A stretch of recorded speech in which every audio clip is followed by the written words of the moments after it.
Urang tuha tanya jaman, watai temah dasya, geukeun, metuah, bumalem, berbahagia, bermudah rezeki, asa we syurga. Assalamualaikum rekan-rekan mandum.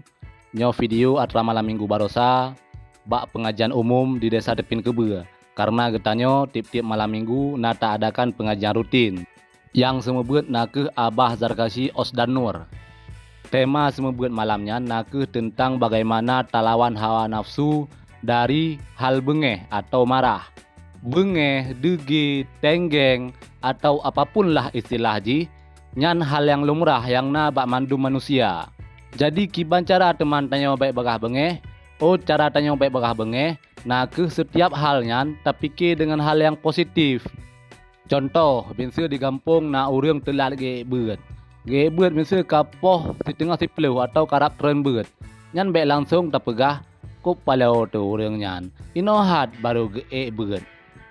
Tapi kiban ci cara dia fikir, manjroh that urang nyan. Ada akan telat PGE. Kadang guna putra sibuk ge. Contoh lain misal ji, wate tajak bak jalan tengah tabak Honda, ike tanyo na urinang nyan ge pedip lampu sen unen, ge bela uwi. Nyan tanyo baik langsung bengeh tu, langsung pep aju, tetapi harus terfikir ke dalam hal positif. Karena mono uring nyan kan ge sengaja lagian, tapi memang tua ge. Hantom tak dengar cerita urinang tengah duduk rame-rame ke pegah. Nyok kujak Honda bak jalan, ku pedip lampu wi ku bela unen. Hantom lagi yang cerita. Jadi memang kan ke sengaja, nyan tua ke. Jadi menanlah kira-kira untuk lawan hawa nafsu bengeh.